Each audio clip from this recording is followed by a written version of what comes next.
Now, the Odyssey, right? The new movie. I saw it.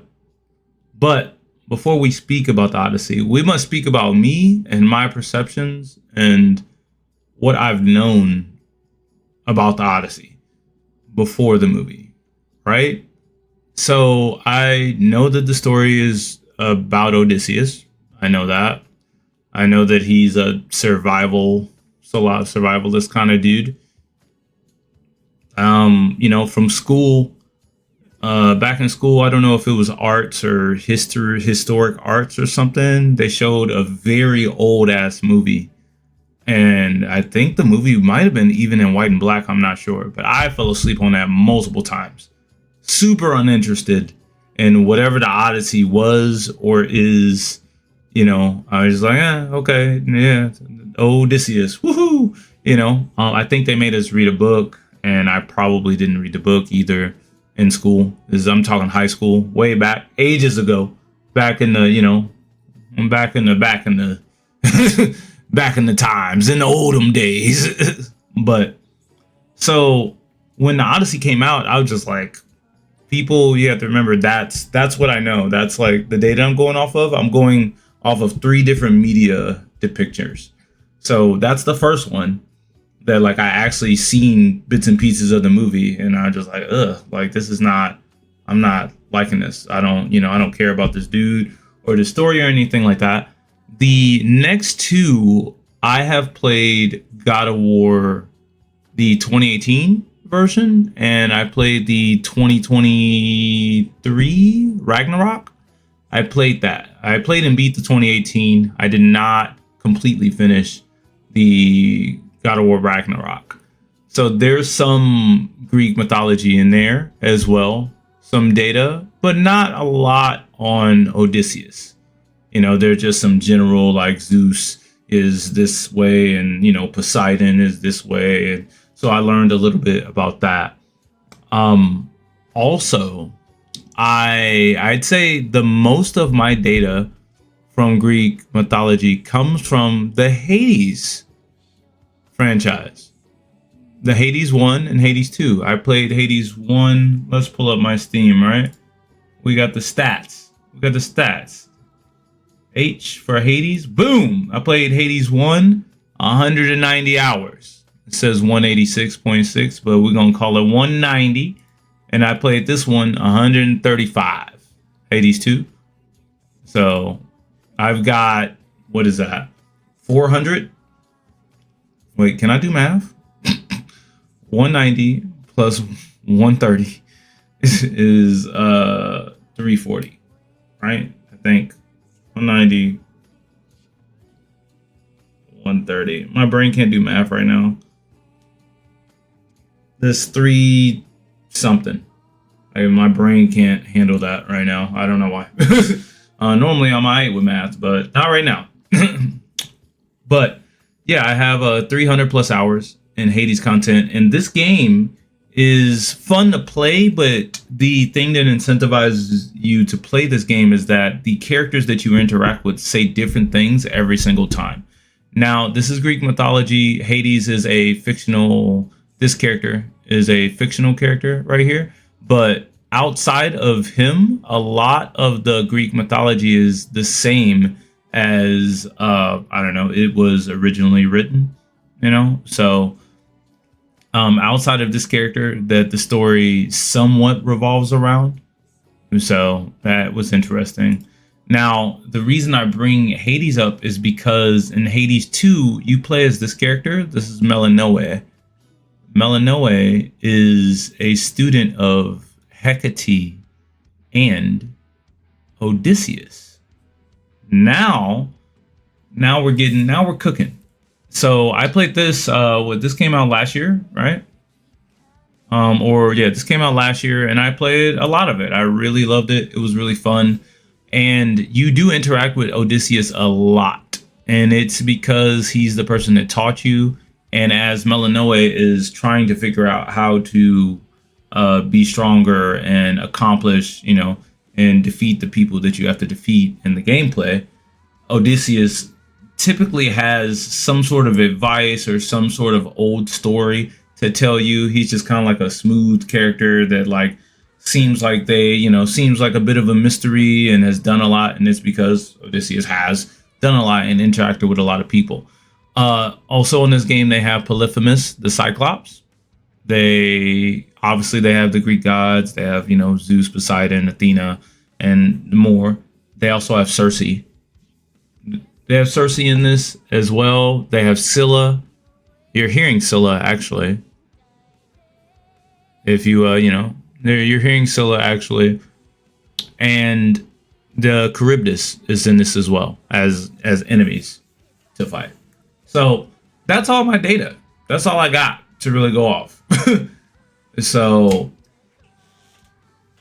what I did not know is that the cast of the Odyssey was stacked.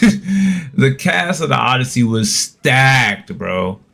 The cast was stacked. You said that the examples are very stylized modern interpretations of Greek mythology. Yes.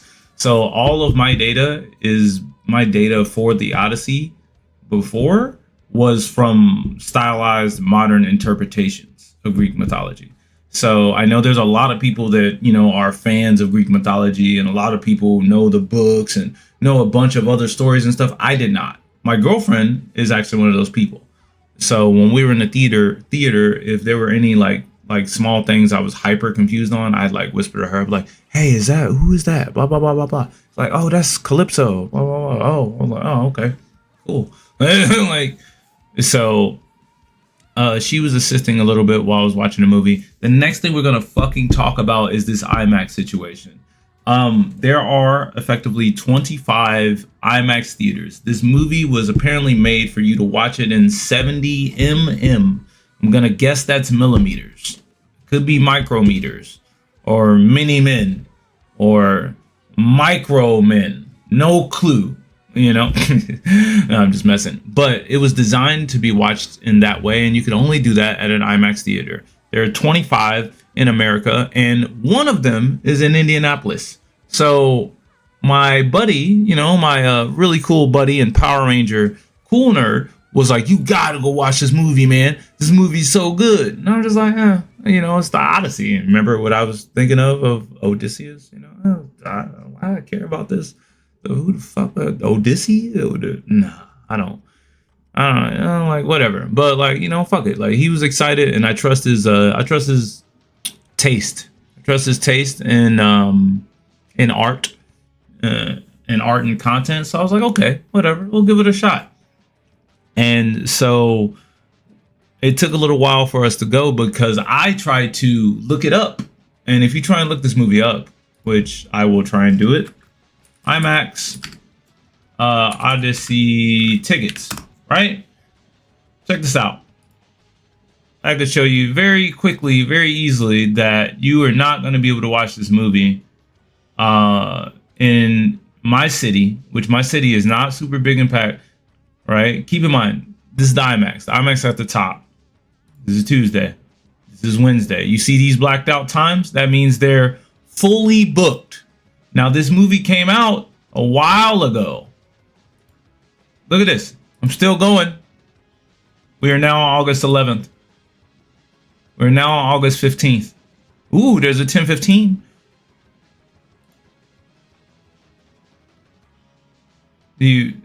But I don't look. This is August 20th. Bro, when did this movie come out?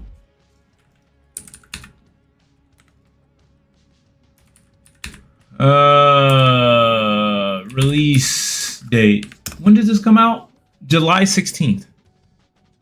Right? So that's 2 weeks. 2-3. Wait, we're on. Okay. That's about 2 weeks, 2.5 weeks, right? So this is booked, fully booked a whole month after. And it was also the IMAX 70mm was sold out even after they extended the run by a week. So people are coming here to my city to go see this movie on our screen. Now you can see this in other places that are not 70mm, but like This is ridiculous. Like, this is okay. Yay, we can see it August the 29th, which is a whole month and a half after this shit released. Which is bananas, by the way. And I'm probably about to buy this, so shh. But like, even if you click, like, look at this, bro. Look at all the seats that are already purchased. Then you get these shitty in front of the theater seats. The people to sit in the front two rows of the theater, they either did not have a choice or they're psychopaths, bro. Like, how can you gonna watch like this? Look, this is because you gotta have this type of neck angle to watch the movie. To see the entire screen, you're gonna be looking like this the entire time. So hopefully you got some of them reclining seats for you to do this. But even then, like, normally you would like tilt like this and watch like this, right? But because the theater screen is so wide and big, if you're up close, you're gonna be doing this and like still tilting your head up, like almost vertical. Like, is it like you're almost like directly vertical with your neck, like to why, like, so, bro, like that. No, I'm not getting these. No, I'm not getting these seats, bro. I'm not about to see it like that. It's not gonna happen. So I say that to say I didn't believe in the hype at all, really. I was just like, what's going on? What's going on? Like, I've seen some Spider-Mans, it's been packed for a weekend. The Demon Slayer movies were super packed. I've seen that. Like, there's a couple other movies. The Dragon Ball movie when it came out, not the most recent, but I think it was the Broly movie. That movie was amazing, by the way. I saw that with a bunch of high school homies, and like, I was just like, wow, this is amazing. Trying to mute that sound. No. I wanted to mute the sound. Fuck. I can't. I don't want to see that. I don't know what they got going on. Anyway, check Messenger, for example. All right, sure. I got you, cool nerd. Let me move this out the way. Hiya. Yeah, for frame of example, look at this angle, bro. This is ass. I could tell they too close.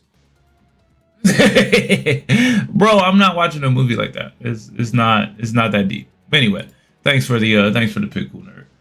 But yeah, so I didn't really believe in the hype. Also, I didn't believe that Indiana had the purchasing power to do something like I showed you the Fandango is already out like that. And then also, if you tried to get a seat, normally what would end up happening is the entire theater was full, and there was like one that normally, what I mean is that when there are busy times in movies, people don't all go, like, they don't all go in even numbers. So when seats are booked, there's normally like 3 seats, 1 empty seat, like, because this person has 2 friends and they're going with their 2 friends.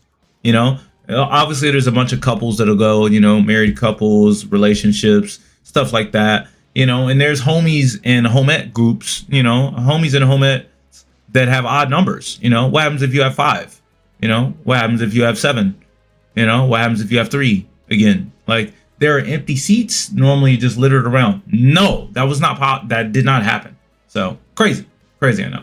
But anyway, I ended up going to see this movie. And the first thing I did not know, I did no research, had no clue what was going on. The only thing I knew was that Elliot Page was in this movie, and I know Elliot Page from Juno.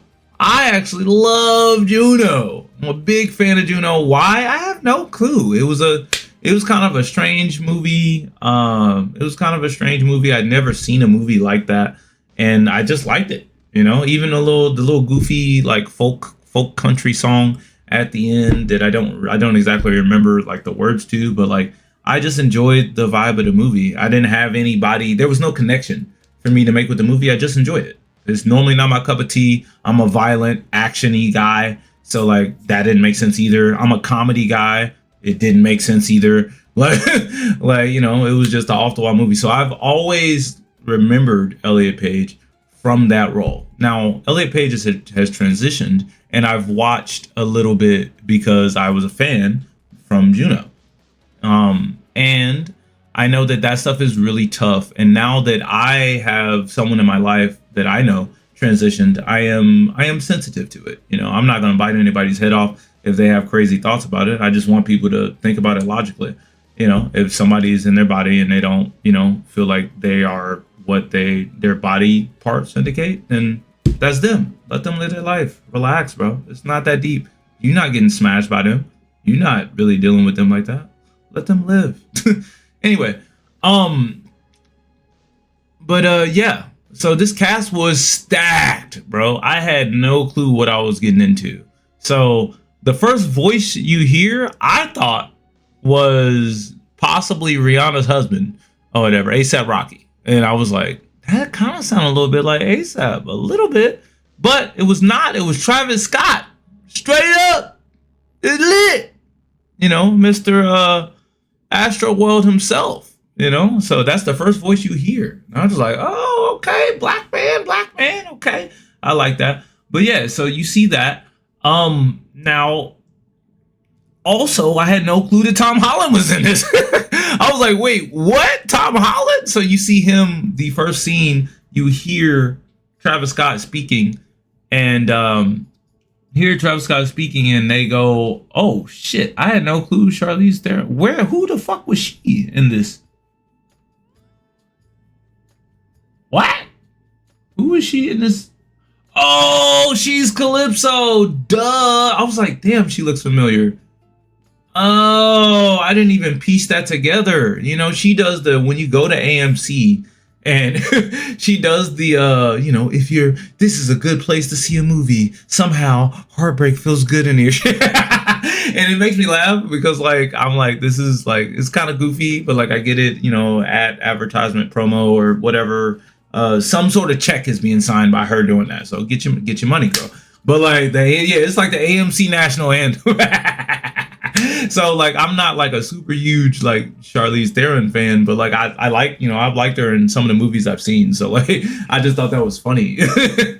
So I was like, damn, this chick looks familiar. But anyway, let's go back. So the beginning they show Tom Holland. I was like, oh shit, Spider-Man. Mind you, I saw it this week, which is Spider-Man weekend.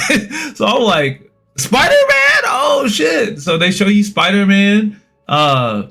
They show Batman too. I was like, hold on, Spider-Man and Batman in the same movie. I'm like, hold on. I was like, now Robert Pattinson, I only really know him from the Batman thing. I think he was in the Twilight thing as well. But I did not, the first movie I've ever seen him in was, I went to Twilight, but we like just went there and kind of trashed the movie because my friends thought it was ass. I didn't think it was too great either. So like, I didn't really care. Like it was a fun time, but I didn't pay attention to Robert Pattinson in that role at all. So my first time actually paying attention to him was in the Batman movie. And what I came out of from that Batman movie is he is a great emotional actor. Like he can act the right face for the right moment and make you feel it. And, you know, I did not really enjoy him in combat too much. And that's okay. Not really because it's a Batman movie. But like when the emo, like not emo, the mental struggles that Batman has, I think he embodied that better than any other Batman. Like I think he just embodied it on his face and the heavy weight and emotions that Batman has to go through, you know, as, you know, such a conflicted individual. I think he did a great job of that. So I was like, oh shit, Robert Pattinson's in this. Okay, cool. And then they show what is it, Anne Hathaway. I'm like, oh shit, Anne Hathaway. I know who that is. I don't know why I know who Anne Hathaway is. She's been in stuff forever, so that's probably why. I've seen her in a bunch of stuff. You know, they show her. They show Elliot Page. You know, they show. And I was like, wait, Zendaya's in this? Like, I was like, whoa, they like so super star-studded cast.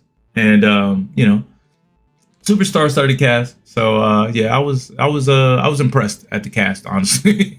I was like, ooh, shit, they not playing around. I was like, I see why the movie's so good. Early. I was like, I see why the movie's so good, you know?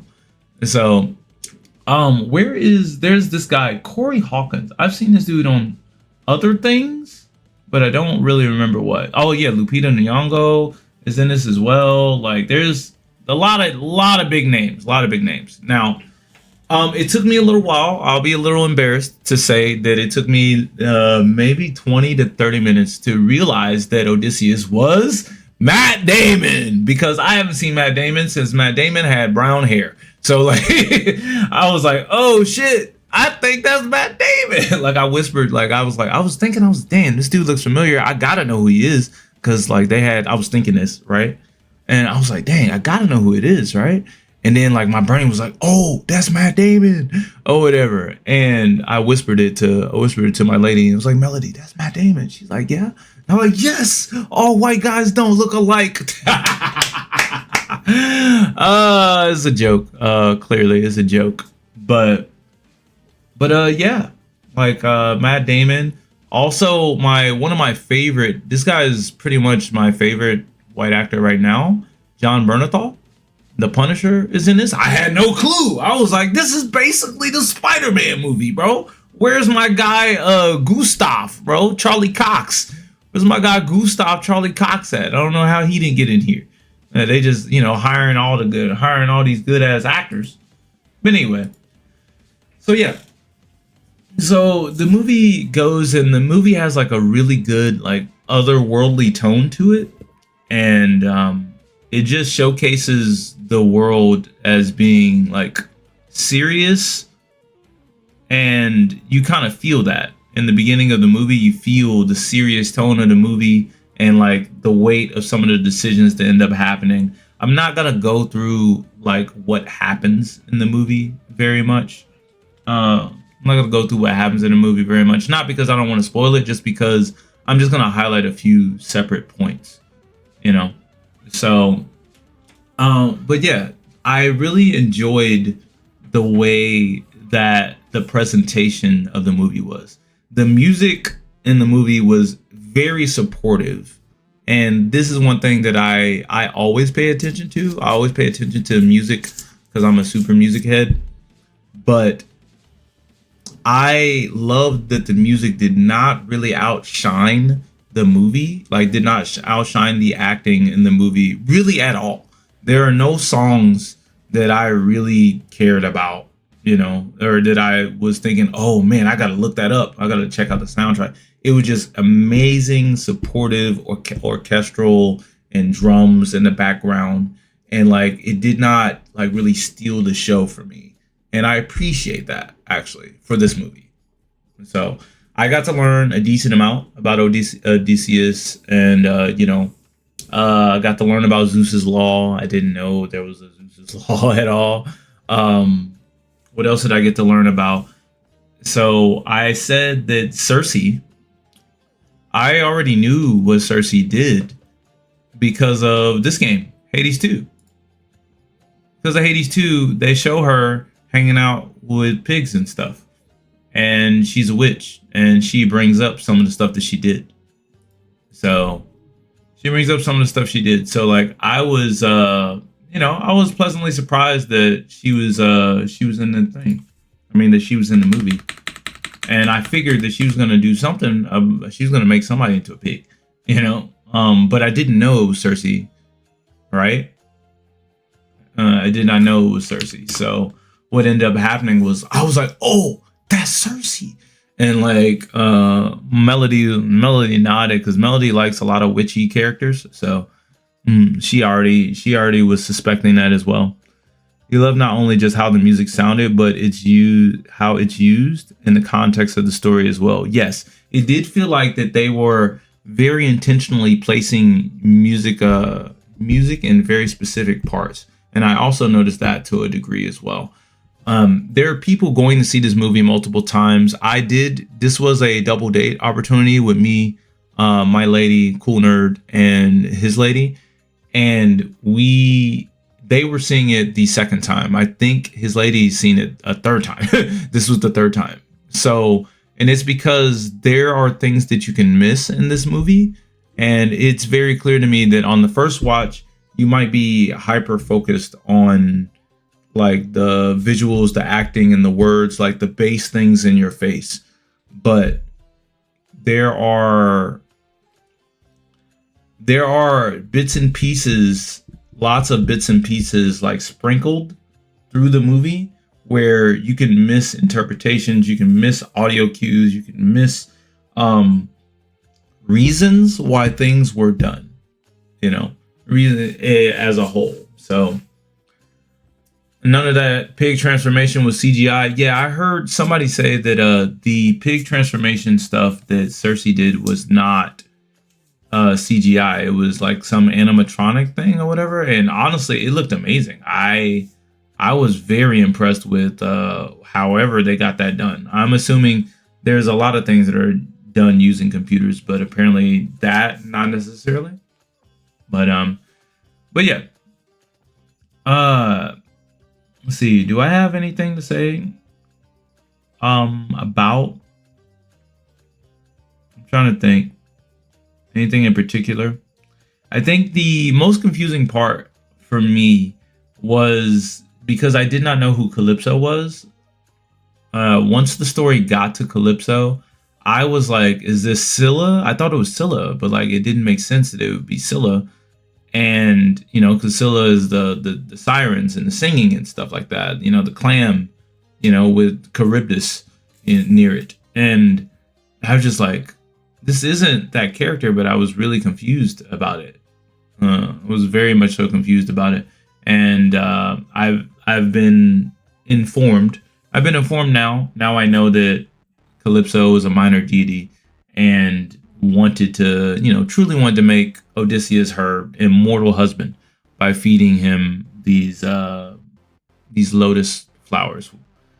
And the only reason she didn't was because of Zeus. Zeus threatened. Zeus threatened her to let him go because he has things to do, things to complete. So I do like that they really showcased a lot, or not a lot, I'd say a decent amount of Odysseus's journey, you know, and him reflecting on it and him actually being human enough to see that some of the stuff that he did was the wrong thing by breaking Zeus's law, you know, killing children and, you know, killing everybody, you know, whether he had an actual hand in killing or not. Like, he was the person that initiated the plan, you know? So the weight falls on him. And I really do like that throughout his journey, he ended up having to reflect on that. He was trying to keep his men alive. He was being very stubborn about that. But it was no way that that was really going to happen. And he had to make some hard choices. And he tried to make the hard choices. And ultimately, it was a karma-based situation where he like did something based on a nicety that turned into a tragedy, and that nicety that turned into a tragedy turned his, like, a lot of his travels afterwards into tragedy, you know. And thankfully he realized it. And I think that when he ended up having to go past the sirens and he wanted to hear the sirens, I think that him hearing the sirens, and the sirens, all they did was basically sing about his shortcomings, his mishaps that he did. So, and I thought that that was really interesting, that that was what he was doing, because there's a lot of us that we can't really handle hearing the negative things about us and our life and our shortcomings and stuff. So for him to do that, that's a very strong thing to do. Very strong and honestly mature. It's around the territory of humility, and me, I love humility. So I'm okay, you know, in a lot of ways with being made fun of in almost every way that you can think of, you know, just because, like, I think it's a strength.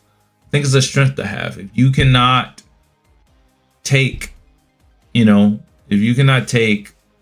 like, I guess, recognizing your own shortcomings and understanding that that is the past you and that you will work to be better in the future, that's a life lesson. Like, you know, you don't need the Odyssey to know that, you know, you don't. Now, unfortunately, we all don't have a Scylla to be able to sing our miscomings and mishaps. Like you have to like either have somebody in your life or maybe have a therapist or, or be able to have the strength and inner maturity to be able to self-reflect strong enough to be able to provide yourself some of that, or you have to just practice it. You have to practice, humility. Make fun of yourself. It's really a good habit. It's really a good habit just because it'll strengthen your ability to recognize where you can get better in your life. So I'm a big fan of humility. So that was honestly one of my favorite parts of the entire movie was him doing that, because I knew we're listening to Scylla right now from Hades 2. And on Hades 2, what she does is if you die, based on what you do, she sings about what Melanoe does. Like, but in like a scornful way. So, and I love that actually. She's got several different songs. I think she's got like maybe 8 or 9 songs in Hades 2. And most of them are about people's deeds and they are a bit scornful, Now, let's see. His self-reflection came in the form of Penelope asking himself if she would still live the monster he thinks he's become. Still love. Yeah. Yeah, that was another thing that came out of the self-reflection. I think that is an important thing to discuss. If he just came back and and killed everybody and was like, I'm back. I believe he would make a similar mistake that he made in the beginning of the movie, which is breaking Zeus's law. What goes around comes around. What goes around comes around. So, yeah, man, this movie was fantastic. I also learned something about myself in regards to watching this movie. Now, I was already I'm not giving the full credit to the Odyssey now. I've already somewhat known about it, but I thought that I'm gonna look this up to make sure I know what this word means. Sociopath.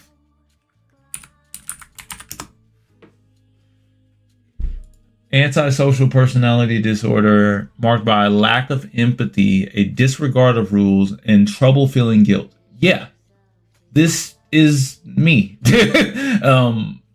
At times. This has been me at times, and I've been able to. You said Agamemnon probably gave the best advice in the movie. To be honest, what did you? What advice specifically was given? Sorry, my cat's going crazy. The door's open so they can go out on the porch, but it wants to sit here and slap the window. What's going on? Yeah. You want some pets? Come on over, bro. I know what you want. Anyway, Agamemnon probably gave the best advice. Yeah, what advice did Agamemnon give exactly that you're speaking about? I was going into, after you bring up that advice, actually before you bring up the advice, I'm gonna go in this direction about the movie. I've learned something about myself, and this movie made it crystal clear for me that I'm not a sociopath. I really do have a lack of empathy sometimes. I will have sympathy and be able to truly try hard to be able to feel your situation and try and think of solutions or things that can help you towards a solution. I can do that for sure. But ultimately, my emotions don't get very low for people usually, or for sad things that happen to people that I have no clue, to people that I don't know. And I think that general empathy is a good thing. General empathy is a good thing to have. General empathy is a good thing to have. Now, I believe that my trigger for my emotions, and I mean sad and empathetic emotions, come from dynamics that I've experienced in my life. Duh, that sounds like very logical, right? I did not understand this until this movie like really pointed it out for me. Now, my father's been in my life my entire life. So I am very sensitive to father-son dynamics. You know, rather they're good or bad. I'm like, I can get riled up about it, like, you know, like bad father son dynamics, and I can get like emotional about it. Like if a son loses a father or a father loses a son, you know, it really gets me. Even if I don't like know you, like that can get to me. And that doesn't apply to mother daughter. That doesn't apply to cousin auntie. That doesn't apply to uncle auntie. That doesn't apply to random married couple. Like it just does not apply. Like I don't like there's no emotional pull in me if I see a married couple, you know, like lose, you know, you lose your wife or you lose your what's the name? Yes, it is generally sad, but like there's no emotional pull inside me for it. I don't know why. Maybe because I haven't necessarily gone through it. I don't know. But so yeah, seeing the father son dynamic between oh man, I hate this name, bro. Telemachus, between Telemachus and Odysseus, it was beautiful. Honestly, it was beautiful, and I liked seeing it. And you know, Tom Holland has a very boyish face. I think he's in his mid-30s. He could probably play a teenager for, you know, teenager or early 20s, like probably for the next 10 years. But I think he did a good job of like being the son that was like trying to figure out about his dad, trying to be like his dad without knowing who his dad was. Because, you know, his dad's been gone basically all of his life. So, and when he traveled to Agamemnon, do not arrive home expecting a hero's welcome. Come in disguise, assess, and see.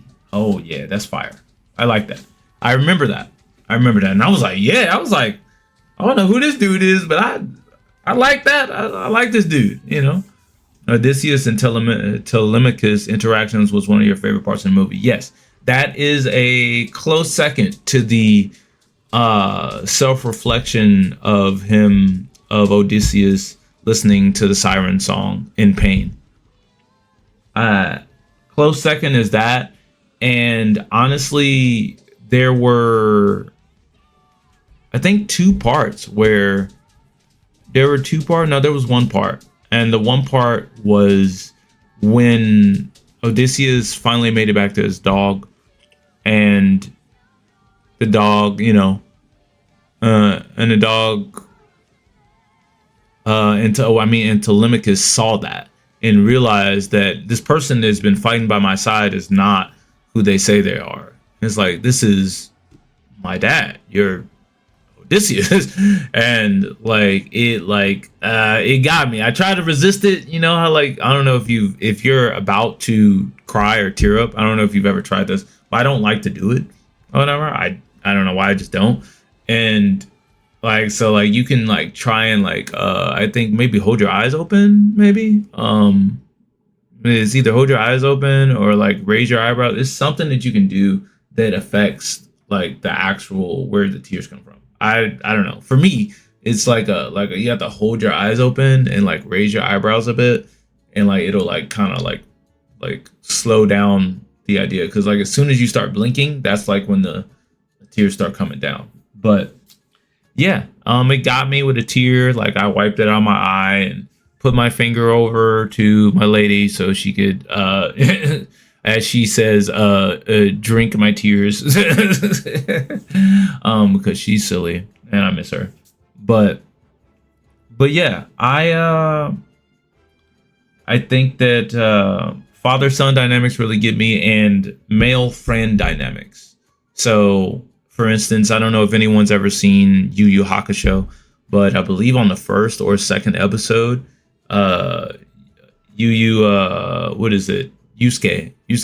dies, and his best friend, or one of his friends that like they used to fight all the time in high school, he's like so hurt that he's gone, like he wanted to beat up, Yusuke used to beat him up all the time because he was being a bully to other people, and Yusuke would like, be a bully to him, whatever. And like there was some sort of camaraderie and friendship in that. And this guy felt so hurt by Yusuke dying.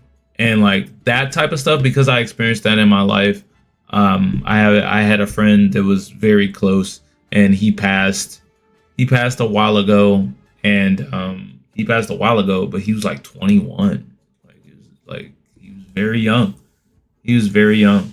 It's like maybe about 7 years ago, I want to say 7, 8. It's been a while. But yeah, that scene really got me.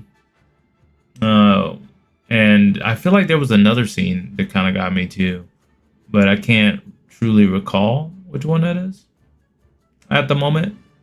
So I have to go see it again. And yes, Melody got teared up by quite a few scenes as well, but she's generally pretty emotional. So that will happen like sometimes multiple times for her in movies. But honestly, man, the acting was fantastic. The music was fantastic as support. The dynamics, the father-son dynamic, the dynamic of Odysseus and his men, the growth for Odysseus, the stubbornness of Penelope. Like I loved that. Like I loved the idea of like, no, like I don't like any of you. I'm not marrying nobody. Like I want Odysseus, like I loved that. And she's supposed to be like, oh yeah, I'm making this, and when I finish making it, I'll pick a suitor or whatever, and she's like tearing it down and stuff. Like I loved that from Anne Hathaway's character, so Penelope. So yeah, my favorite actor and performance, I believe, goes to Anne Hathaway for me, just because I like the position that she was in. She was just constantly vulnerable, but like still very strong, very stubborn, and very strong, very stubborn, and still very queenly. Still very queenly. She didn't really get really nasty.